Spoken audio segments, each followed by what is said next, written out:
Hello, this video is being created to help you complete your PGP in IObservation. Go to IObservation,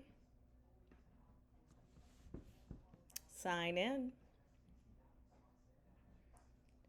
and then up at the top, you're going to click on growth and then plans. Once you get here, this is the place that you'll create one. So you click create,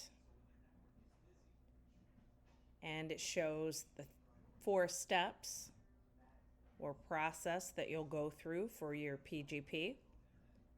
The very first would be the self-assessment. So you click on the Danielson framework self-assessment, and you go through the process of completing it. So if the first one talks about setting instructional outcomes.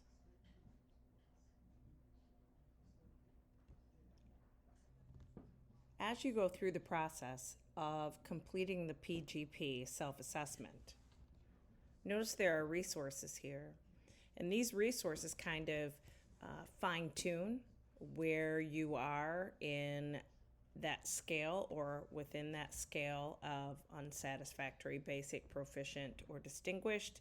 If you click on the element, it breaks it down a little bit more.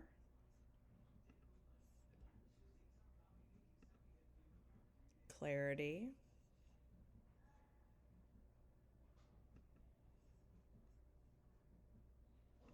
Balance.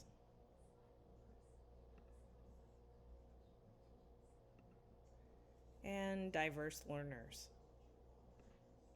So there's many things to take into account, not just the main rubric here. If you need it broken down a little bit further just to kind of tease out what they're really looking for, I would use those resources.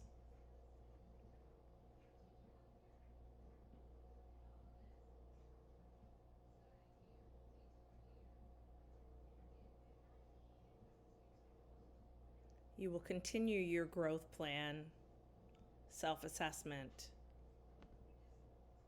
by scrolling down and completing each rubriced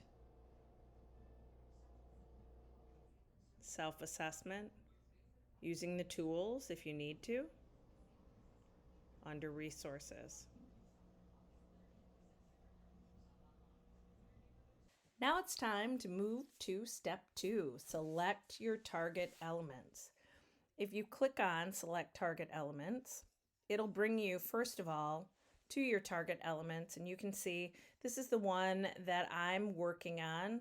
I feel like I'm in the basic area of this because it's about questioning and getting kids involved in class and talking, and that seems to be a little difficult with cameras off online. So here I'm going to go to the edit just to show you how to do this. First of all, in the performance goal, it'll have that marked for you. Where do you plan on being at the end of the year? And then what changes in behavior? So what do you exactly plan on seeing? Well, I expect students to be discussing more than I'm lecturing. I would like 80% of the students participating each day during class, right? Well, that gives about 20% to maybe have a shy day, but 80% participating would be great. Taking a look here, what I can do, right, to get to my growth goal. Continue to strengthen and build relationships between my students and between them. I want to be comfortable sharing their thoughts and ideas. So that is what I put in. I can click save, and it saves my information. Now I would need to configure two more.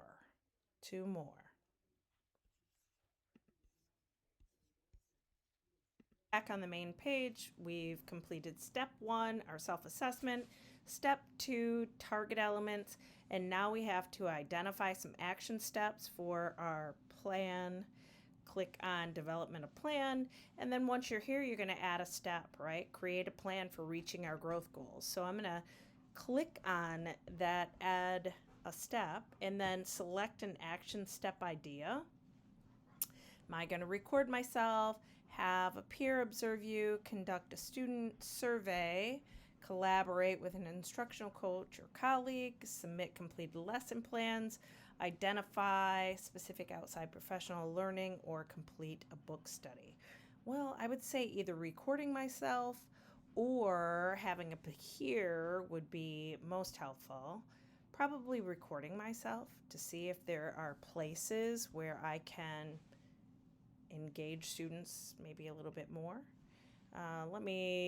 It says that I can go ahead and put this one in 10/20/22, so hopefully by then, right? And engaging students in learning, and this would also be with group work and different things like that. Maybe I could use a self-observation worksheet and click Save Actions.